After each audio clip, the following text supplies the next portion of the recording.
Hello friends, તો આજે આપણે આ વિડીયોની અંદર સ્વાધ્યાય 1.5 દાખલા નંબર 4, 5 અને 6, 7 જોવાના છે. તો દાખલા નંબર ચોથો જોઈએ. ચોથાની અંદર શું કીધું છે તો કે સાર્વત્રિક ગણ u 1 2 3 4 5 અને 9 સુધીના તમને આપેલા છે. એની અંદરના ઘટક અને a ગણની અંદર 2 4 6 8 આપ્યું છે અને b ની અંદર 2 3 5 7 હોય તો આ બંને આપણે ચકાસવાનું છે કે ડાબી બાજુ બરાબર જમણી બાજુ થાય છે કે નહીં. તો આપણે ચકાસીએ તો કે અહીંયા તમને ડાબી બાજુ શું આપી છે પેલા ડાબા બરાબર શોધી લઈએ તો કે a યોગ b નો પૂરક ગણ શોધવાનો છે. આ આખાનો પૂરક ગણ શોધવાનો છે. તો સૌપ્રથમ તો આપણે આખું મેળવી લઈએ તો કે કઈ રીતે મળશે તો કે જો a યોગ b કરવાનો. a શું આપ્યું છે તો કે 2 4 6 8 નો યોગ b જોડે 2 3 5 7 તો કે બંને ગણના તમામ ઘટક આવી જતા હોય એવા. તો કે સૌપ્રથમ તો આખો પેલો ગણ લખી નાખીએ આમ નામ, કારણ કે બધાના ઘટક તો લેવાના જ છે. આની 2 છે એ આવી ગયું છે તો નહીં લખીએ. 3 આવ્યું છે નથી આવ્યું તો 3 અલગથી લખવું પડશે. 5 તો કે 5 નથી આવ્યું તો લખવાનું. 7 તો કે 7 પણ નથી આવ્યું તો 7. આવી ગયા બંને ગણના તમામ ઘટકો. ઓકે, તો આ છે આપણી પાસે a યોગ b. આપણે તો એનો પૂરક ગણ જોઈએ છે. તો પૂરક ગણ કેમ મેળવવાનો તો આગળના વિડિયો જોયા છે તો ખબર હશે. તો કે u માંથી આપણે આ ગણ જે હોય ડેશ સિવાયનો જે ભાગ હોય એ બાદ કરીએ છીએ એવું શીખી ગયા. તો કે u શું આપ્યો છે તો કે 1 2 3 4 5 6 7 8 અને 9 એની અંદરથી a યોગ b જે આપણે આ મેળવ્યો એ દૂર કરી દઈએ. તો કે બે ઘટક આગળ પાછળ લખી શકાય. 3 ને હું પહેલા લખું છું બરાબર. 4 પછી 5 આવ્યા છે, 6 છે, 7 છે અને 8 છે. તો કે આગળના ગણમાં પાછળના જે ઘટક આવતા હોય એ દૂર કરી દઈએ. 2 છે આગળ કઈ દેખાય છે? હા. 3 તો કઈ છે 4 5 6 એમ 7 સુધી છે જો 8 સુધી. કયા બે ઘટક વધ્યા તો કે 1 પેલા ગણની અંદર અને 9. તો a યોગ b નો પૂરક ગણ તમને શું મળ્યો તો કે 1,9 એ તમને મળ્યું ડાબી બાજુ. હવે આપણે જમણી બાજુ મેળવીએ બરાબર. આ હતી ડાબા. હવે જબા દઈએ. આને સમીકરણ 1 કહી દઈએ ને. ઓકે, જમણી બાજુ શું આપી છે a ડેશ છેદ b ડેશ. a ડેશ છેદ b ડેશ. તો સૌપ્રથમ આપણે a ડેશ મેળવી લઈએ અલગથી અને પછી b ડેશ મેળવી લઈએ અને પછી બેનો છેદ ગણ લઈ લઈશું. તો કે a ડેશ બરાબર શું થાય તો કે u a. એટલે કે આ u ગણ છે એમાંથી આપણે આ a ગણને બાદ કરીએ. તો કે આની અંદર કયા કયા ઘટક છે? 2 તો કે 2 નહીં લઈએ. 4 એ નહીં આવે. 6 તો 6 નહીં આવે અને 8 એ નહીં આવે. બાકી વધેલા તમામ ઘટક આવશે a ડેશ ની અંદર. અહીંયા લખું હું a ડેશ બરાબર u a કર્યું એટલે આ વિધા કયા 1 3 5 7 અને 9.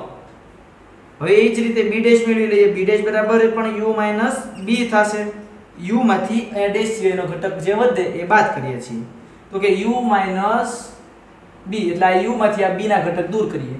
તો કે 2 દૂર થશે, 3 દૂર થશે, 5 દૂર થશે અને 7 દૂર થશે. બાકી વધેલા ઘટક આવી ગયા. કયા કયા આવ્યા? 1 4 6 8 અને 9. ઓકે, તો a ડેશ અને b ડેશ મળી ગયા. તો હવે આપણે અહીંયા આગળ આ લખી મેળવતા. ઓકે, a ડેશ કયો મેળવ્યો 1 3 5 7 અને 9. જો અહીંયા મેળવ્યું મેં a ડેશ અને આ b ડેશ છેદ ગણની નિશાની અને આ b ડેશ. b ડેશ મેળવ્યું 1 4 6 8 અને 9.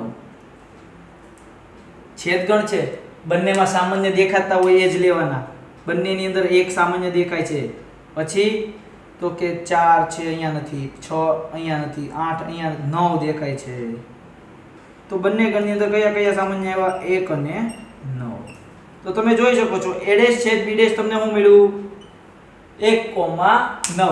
તો એને સમીકરણ 2 કહી દઈએ. તો જો તો સમીકરણ 1 અને સમીકરણ 2 સમાન થયા. હા, સમીકરણ 1 અને સમીકરણ 2 પરથી ડાબા બરાબર જબા. એટલે કે કયું છે ડાબા? a યોગ b નો પૂરક ગણ બરાબર a ડેશ છેદ b ડેશ. તમને યાદ હોય તો આપણે ધ મોર્ગન ના નિયમ જોયા હતા એમાંનો આ એક નિયમ હતો અને આ બીજો નિયમ છે. યાદ ન હોય તો વાંધો નહીં, પણ યાદ રાખવા માટે કેવું છે તો કે a છે એની ઉપર અહીંયા ડેશ લાગે, યોગ છેદગણ છે એનો યોગ થઈ જાય અને b નો ડેશ લાગે. જો એવું જ થશે સામે. ઓકે, એ બધું જવા દો, છોડો. આપણે આને સાબિત કરતા શીખીએ, ચકાસતા. હવે અહીંયા પણ સેમ ડાબી બાજુ મેળવીએ આપણે. તો કે ડાબી બાજુ શું છે? a છેદ b નો ડેશ. તો કે સૌપ્રથમ તો આપણે a છેદ b મેળવવું પડશે, કારણ કે એનો આપણે પૂરક ગણ જોતો છે. a છેદ b એટલે a ને b માં સામાન્ય દેખાતા હોય એવા. તો કે બે ની અંદર સામાન્ય દેખાય છે.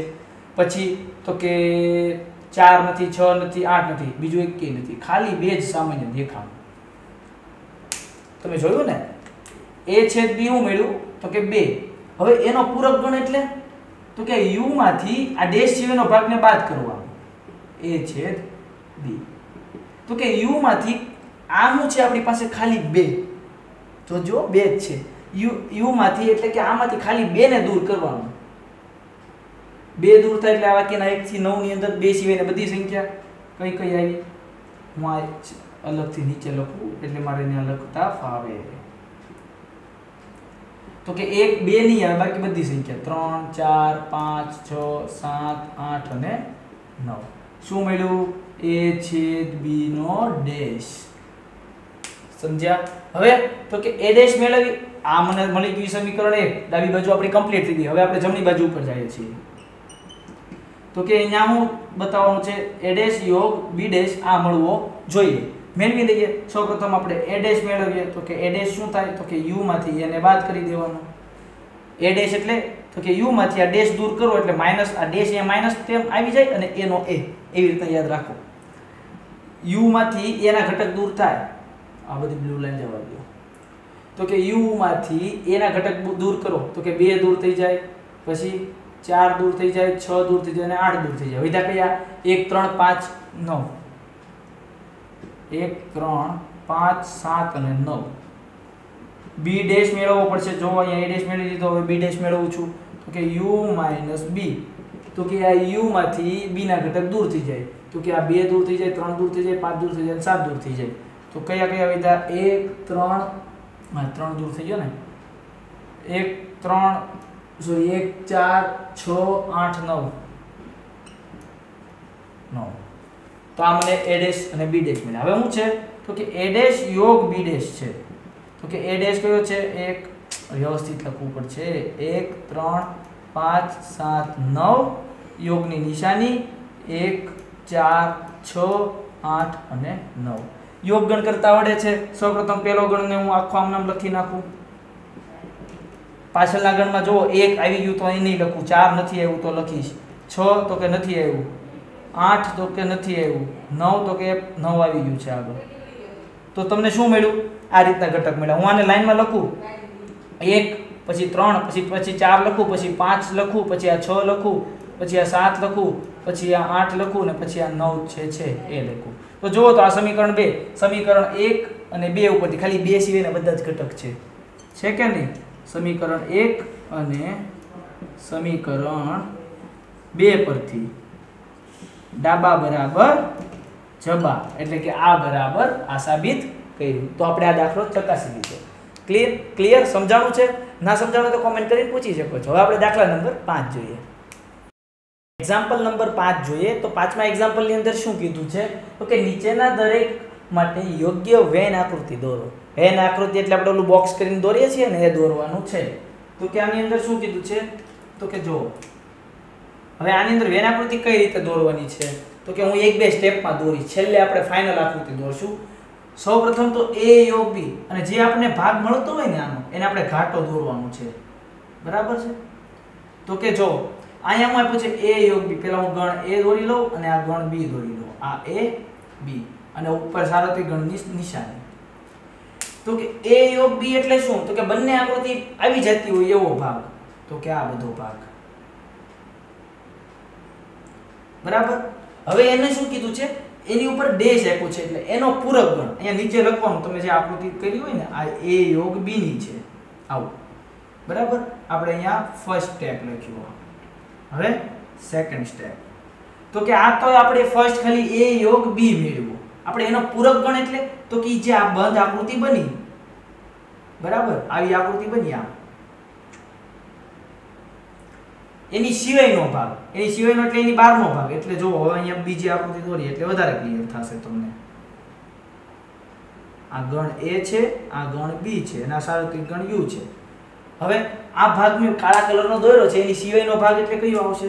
તો કે આ બહારનો જે ભાગ છે એ બધો. સમજાણું બધાને ક્લિયર?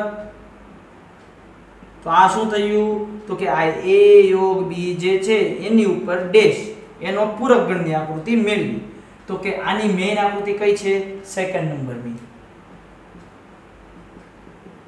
ક્લિયર? આવી રીતે હું તમને એક એક સ્ટેપમાં વધારે સમજાવીશ તો વધારે ક્લિયર થશે. ઓકે, હવે અહીંયા શું કીધું છે?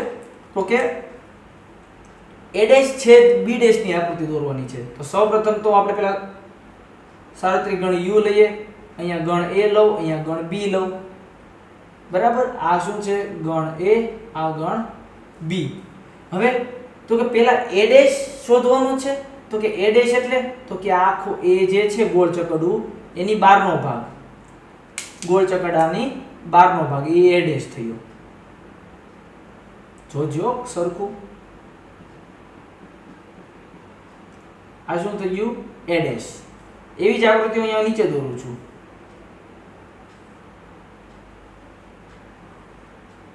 આ A અને આ B. ખાસ જોજો. હવે તો કે B ડેશ શોધવું છે. આ હું હતું ખાલી A ડેશ. હવે અહીંયા લખું છું B ડેશ. B ડેશ એટલે તો કે આ B નું ગોળ ચકડું જે છે એની બહારનો ભાગ, એની બહારનો ભાગ એટલે આ બધો. જોયું ને બધું ક્લીન? હવે શું કીધું છે? તો કે આ A ડેશ અને આ B ડેશ એ બે આકૃતિનો છેદગણ. છેદગણ એટલે બંનેમાં સામાન્ય દેખાતો હોય ડાર્ક આવડા લીટાવાળો ભાગ ઈ. તો કે બેમાં સામાન્ય તો આ બે જે છે એની સિવાયનો જ દેખાઈ રહ્યો છે ને. જુઓ તો કે અહીંયા A નથી લેવાનો, એની બહારનો ભાગ, અહીંયા B નથી લેવાનો, એની બહારનો ભાગ. એનો મતલબ કે ઈ બેયનો બહારનો ભાગ લેવાનો. આ A અને આ B બંનેની બહારનો ભાગ એવો. તમે હરખી રીતે ક્લીન દોરશો ને બુકમાં તો તમને વધારે દેખાશે. હજી કહું છું હું તમને. આ શું છે? A ડેશ છેદ B ડેશ. કઈ રીતે? તો અહીંયા જુઓ તો હજી ડાર્ક કરું તો વધારે ખબર પડશે. આ ભાગ છે એની બહારનો ભાગ છે, અહીંયા આ ભાગ છે એની બહારનો ભાગ છે. પણ આપણે તો બે આકૃતિના સમાન હોય એવડો જ ભાગ લેવાનો. તો કે જુઓ તો આ બહારનો ભાગ જ બેયનો સમાન છે ને. બે આકૃતિમાં બહારનો જ ભાગ A અને B સિવાયનો અહીંયા મેં દોર્યો એ. ક્લીન? સમજાણું? તો આની જે આકૃતિ છે એ 3rd નંબરની છે. બરાબર ને? આ 3rd નંબરની. આ હતી સેકન્ડ, આ હતી ફર્સ્ટ. આવી રીતના બહુ સિમ્પલ છે, એવું દોરવાનું છે. હવે અહીંયા શું કીધું છે? તો કે સૌપ્રથમ તો A છેદ B ની આકૃતિ દોર દેવાની. સાર્વત્રિક ગણ U, અહીંયા ગણ A, આ ગણ B. બેનો છેદગણ એટલે બે આકૃતિમાં સામાન્ય દેખાય છે એ ભાગ. હા, A છેદ B. જે મેં ઘાટું કરેલું છે એ ડાર્ક કરેલું છે એનો પૂરક ગણ ઉપર લીટો છે. મતલબ કે એની સિવાયનો ભાગ. એની સિવાયનો ભાગ એટલે તો કે એની બહારનો જે આ બધો ભાગ છે એ બધો જ લઈ લેવાનો, ખાલી ચકડા વાળું જ નહીં લેવાનું. આ બધું સોરી આ આવશે ને, ખાલી અહીંયા ડાર્ક કર્યું છે એની સિવાયનું. સમજો તો આટલો ભાગ નહીં આવે. આ શું થાય? A છેદ B નો પૂરક ગણ. હા, હરખું નથી લાગતું. બરાબર, હું કલર બદલી દઉં. આ A છે ને આ B છે. તો સામાન્ય ભાગ નથી આવતો, બાકી બહારનો દરેક ભાગ. સમજાણું? આ બધો ભાગ ખાલી વચ્ચેનો છેદ ગણ જે છે આ ભાગ એની બહારનો. સમજી ગયા છો તમે? હવે A ડેશ અને B ડેશ ની આકૃતિ અહીં આપણે દોરેલી જ છે. સેમ ફરીવાર દોરીએ આપણે. આ A, આ B. A ડેશ કે એટલે A ની બહારનો ભાગ તમામ. આ A ની બહારનો ભાગ. B ડેશ સાર્વત્રિક ગણ U અને આ A ડેશ ની આકૃતિ, આ B ડેશ ની આકૃતિ, સાર્વત્રિક ગણ U, આ B, આ A. હવે આ B ની બહારનો ભાગ. હવે બેનો યોગ ગણ લેવાનો છે. તો કે યોગ ગણ લેવા જશો તો કે આ આકૃતિ આવી જવી જોઈએ, આના તમામ ઘટક આવી જવા જોઈએ અને આના તમામ ઘટક આવી જવા જોઈએ. ઓહ, તમામ ઘટક આવી જવા જોઈએ. તો જુઓ તો ખાલી બંનેનો છેદગણ જે છે એ જ નથી આવતો બંને આકૃતિમાં, બાકી એનો બધો ભાગ આવે છે. બે આકૃતિ ભેગી કરો તો. સમજો છો? એ અને બી જે છે એમાં જો અહીંયા છેદગણ નથી આવતો, અહીંયા છેદગણ એ અને બી નો છેદગણ જે છે આવડો સામાન્ય એ બંનેમાં ખાલી રહે છે, બાકીના બધા ઘટક આવી જાય છે. બી ના આ ઘટક આવી ગયા, અહીંયા નીચે એના આ ઘટક આવી ગયા. યોગગણ છે એટલે જેટલા બે આકૃતિમાં હોય એ બે આવી જાય, તો આટલો ભાગ આવશે, ખાલી છેદગણ બાકી રહી જશે. સમજી ગયા હશો તમે? ન ખબર પડી હોય તો કોમેન્ટ જરૂર કરજો અને પૂછજો, તો હું તમને વધારે ક્લિયર કરાવી શકીશ. આ એ ડેશ યોગ બી ડેશ શરત ત્રિગણ યુ. તો આપણે આ વેન આકૃતિ દોરી, આવી કાંઈ પણ પ્રકારની તમને પૂછે તો તમે દોરી શકો અને આસાનીથી એને ઓળખી પણ શકો. ઓકે, તો હવે દાખલા નંબર 6 અને 7 જોઈએ. તો દાખલા નંબર 6 ની અંદર શું કીધું છે? તો કે સમતલના તમામ ત્રિકોણનો ગણ u તરીકે લો. એટલે કે સાર્વત્રિક ગણ u છે એ કેવો છે? તો કે સમતલના તમામ ત્રિકોણો, સમતલના તમામ ત્રિકોણનો ગણ છે. એટલે બધા પ્રકારના ગણ આવી ગયા, સમબાજુ દ્વિબાજુ, કાટકોણ ત્રિકોણ, પછી ગમે તે બાજુ, બરાબર, એ બધા ત્રિકોણ આવી ગયા. પછી એને શું કીધું કે જો ઓછામાં ઓછો એક ખૂણો 60 ડિગ્રીથી ભિન્ન એટલે અલગ અલગ, ઓછામાં ઓછો એક ખૂણો એટલે કે ઓછામાં ઓછો એક ખૂણો 60 ડિગ્રીથી ભિન્ન હોય તેવા ત્રિકોણના ગણ એ ની અંદર છે. તો કે ગણ એમાં કેવા ત્રિકોણ છે આપણે અહીંયા દોરીએ. તો કે ઓછામાં ઓછો એક ખૂણો કેવો કીધો છે એને? 60 ડિગ્રીથી અલગ. તો માની લો કે બે ખૂણા 60 ડિગ્રીના હશે, સમજો છો? એક ખૂણો એને શું કીધો? ઓછામાં ઓછો 60 ડિગ્રીથી અલગ હોવો જોઈએ. તો કે આ ખૂણો 60 ડિગ્રીથી અલગ હશે, બાકીના બેને 60 ડિગ્રી માની લઉં છું હું. પણ તમે યાદ કરો કે આ બે ખૂણા 60 ડિગ્રી ના હોય તો ત્રિકોણના ત્રણેય ખૂણાનો સરવાળો 180 થાય, તો એની ઉપરથી આ ખૂણો પણ ઓટોમેટિક કેવો થઈ જાય? 60 ડિગ્રીનો થઈ જાય. સમજો, ફરીવાર કહો તો કે ત્રિકોણના ગણ એની અંદર એવા ત્રિકોણ લેવાના છે કે જેની અંદર એક ખૂણો 60 ડિગ્રીથી અલગ હોય.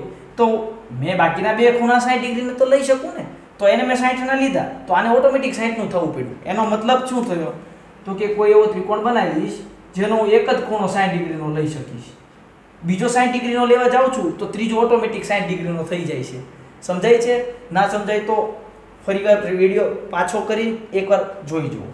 તો કે એક 60 ડિગ્રીનો ઓછામાં ઓછો એક ખૂણો હોઈ શકે, તો બાકીના ખૂણા કોઈ પણ માની લો કે આ 30 નો છે, 30 નો તો નહીં 40 નો છે, તો આ 80 નો હોઈ શકે. એટલે કે એવી રીતના બનશે. તો આ જો ઓછામાં ઓછો એક ખૂણો તો 60 થી અલગ આવ્યો, એકથી વધારે આવે તો ચાલે, ઓછામાં ઓછું એક કીધું છે એટલે એકથી વધારે ખૂણા અલગ છે તો ચાલશે. જો બે ખૂણા અલગ આવ્યા 60 થી, અથવા તો ત્રણેય ખૂણા 60 થી અલગ હોય. કઈ રીતે? તો કે આ 45 ડિગ્રીનો લ્યો, આ 90 ડિગ્રીનો લ્યો, અથવા તો આ 45 ડિગ્રીનો લ્યો. આના માટે શું થયું? તો કે ત્રણે ત્રણ 60 થી અલગ ખૂણા થઈ ગયા. ત્રણ પ્રકારના થઈ શક્યો ત્રિકોણ. જો આ ફર્સ્ટ ટાઈપ, ક્યાં આ સેકન્ડ ટાઈપ, ક્યાં આ થર્ડ ટાઈપ. ફરીવાર હું સમજાવું છું. તો કે ઓછામાં ઓછો એક ખૂણો 60 થી અલગ હોય, તો કે માની લીધું કે બે ખૂણા 60 ના હોઈ શકે અને ત્રીજો અલગ બનાવવા જઈશું, પણ એ અલગ બનતો નથી, ઓટોમેટિકલી 60 નો બની જાય. ત્રિકોણના ત્રણેય ખૂણાનો સરવાળો 180 થાય. તો કે આ 60 60 અને આ ખૂણો કોઈ x લો, આ 180, 60 60 120, ઓલી બાજુ જાય તો ઓટોમેટિકલી 60 નો બને છે. એટલે કે ગણ એની અંદર આ ત્રિકોણ આવશે નહીં, સમબાજુ ત્રિકોણ. બરાબર ને? આને સમબાજુ કહેવાય. ત્રણેય ખૂણાના માપનો સરવાળો 60 નો હોય તો આપણે એને સમબાજુ ત્રિકોણ કહીએ છીએ. એ નહીં આવે, આ આવી જશે ગણ એમાં. શું કામ? તો કે એક ખૂણો ઓછામાં ઓછો કીધો છે, બરાબર છે, તો 80 ડિગ્રીનો લઈ લ્યો, તો બાકીનામાંથી બે એક 60 નો હોઈ શકે, એક 40 નો હોઈ શકે, એનો વાંધો નહીં, પણ એક તો મને મળી ગયો ને 60 થી અલગ. પછી તો કે એકેય 60 નો ન હોય, ઓછામાં ઓછો એક કીધો તો અહીંયા બે મળ્યા, અહીંયા 3 મળ્યા, એવું તો તમે કરી શકો છો. સમજાણું? તો આ આપણી પાસે ગણ એમાં કયા આવ્યા? આ બંને આવ્યા. તો આપણને અહીંયા શું કીધું છે? ગણ હોય તો એ ડેશ શું થશે? એ ડેશ એટલે કે આથી વિરુદ્ધ શું થશે? વિરુદ્ધ તો દેખાય છે આ ન હોય તો આ હોય, સમબાજુ હોય. સમજો છો? વિધાન જે છે એનું એ ડેશ કરો એટલે વિરુદ્ધ વિધાન થઈ જાય. તો કે ઓછામાં ઓછોની બદલે એક ખૂણાની બદલે વધુમાં વધુ એક ખૂણો 60 નો હોય, એવું થઈ ગયું ને? તો આ તો લેવાનો નથી, વધુમાં વધુ એક ખૂણો 60 નો છે તો આ કેસ તો લેવાનો નથી, કારણ કે એની અંદર પૂરક ગણ લેવાનો છે. તો કે બીજો એક 60 થવો પડે પૂરક ગણ માટે, તો બીજો 60 થાય તો ત્રીજો ઓટોમેટિક 60 થાય. તો કયો ત્રિકોણ આવશે? સમબાજુ ત્રિકોણ. એ ડેશ ની અંદર શું આવશે? તો કે u - a બરાબર, સમતલના તમામ ત્રિકોણમાંથી 60 ડિગ્રીનો ઓછામાં ઓછો હોય એટલે આ બે બાદ કરો તો ત્રીજો કયો વધે? સમબાજુ ત્રિકોણ.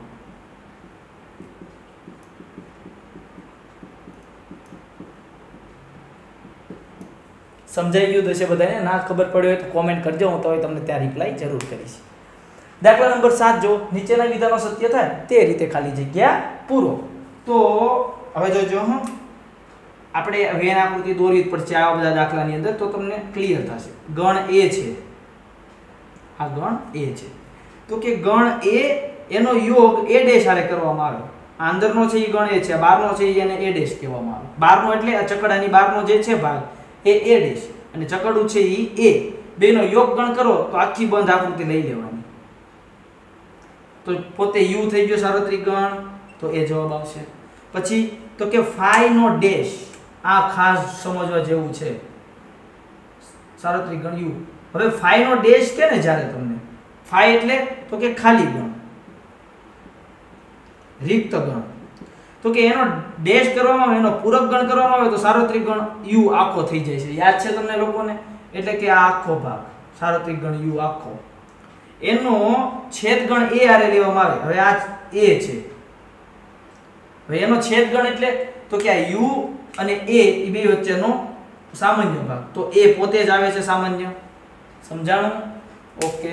હવે તો કે a છેદ a ડેશ, આ ગણ a લો સાર્વત્રિક ગણ u, a એટલે કે આ a વાળો ભાગ, a ડેશ એટલે આ બહારનો ભાગ, એને હું બ્લુ થી દોરું છું એટલે વધારે ક્લિયર થશે. સર્કલ ની અંદરનો ભાગ નહીં આવે કારણ કે એ ગણ a છે ને આપણે a ડેશ જોઈતો. આ તો બેનો છેદ ગણ લેવામાં આવે તો બેમાં સામાન્ય કયું છે? એક પણ નહીં, તો કે ખાલી ગણ. સમજો છો? હવે તો કે અહીંયા u ડેશ છે, ખાસ સમજજો. u એટલે સાર્વત્રિક ગણ u, એનો પૂરક ગણ એટલે ખાલી ગણ થઈ જાય.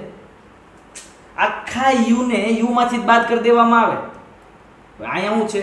u ડેશ એટલે આપણે u માઈનસ ડેશ દૂર કરીએ એટલે u, ખાલી ગણ જ છે ને, તો કે ખાલી ગણ, તો કે આ ખાલી ગણ છેદ ની આ a કરવાનો.